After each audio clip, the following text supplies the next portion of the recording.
चाकण तळेगाव औद्योगिक क्षेत्रामधील वाहतूक कोंडी रोखण्यासाठी रस्त्यावरील खड्डे बुजवण्याला प्रशासनानं प्राधान्य द्यावं. मात्र पावसाळ्यात रस्ता दुरुस्तीसाठी येणाऱ्या अडचणी लक्षात घेता प्रिकास्ट तसंच जिओ पॉलिमर टेक्नोपॅच यासारख्या आधुनिक तंत्रज्ञानाचा वापर करण्याचे निर्देश उपमुख्यमंत्री एकनाथ शिंदे यांनी दिले. पायाभूत सुविधांच्या उभारणीसाठी जिल्हाधिकाऱ्यांच्या अध्यक्षतेखाली 14 विभागांनी एकत्र येऊन तात्काळ कृती आराखड्याची अंमलबजावणी करावी असे निर्देशही त्यांनी दिले. घनकचरा व्यवस्थापन प्रकल्प, पोलीस ठाणे, अग्निशमन केंद्र आणि विद्युत उपकेंद्रासाठी एमआयडीसीकडून जागा उपलब्ध करून देण्यासह चाकण शहराच्या विकास आराखड्याला तात्काळ मंजुरी देण्यात येईल अशी घोषणाही उपमुख्यमंत्री एकनाथ शिंदे यांनी केली. चाकण तळेगाव औद्योगिक क्षेत्रातील उद्योजकांच्या विविध अडीअडचणी जाणून घेण्यासाठी आयोजित बैठकीत उपमुख्यमंत्र्यांनी उपस्थितांशी संवाद साधला.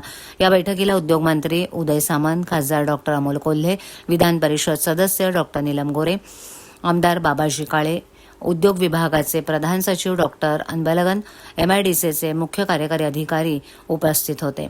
महाराष्ट्र हे देशाचं औद्योगिक इंजिन आहे आणि त्या इंजिनाची खरी ताकद चाकण आणि तळेगाव यांसारख्या औद्योगिक पट्ट्यात आहे. त्यामुळे येथील उद्योगांना भेडसावणारा वाहतूक कोंडीचा प्रश्न सोडवण्यासाठी कमी, मध्यम आणि दीर्घकालीन उपाययोजना करण्याच्या सूचना त्यांनी केल्या.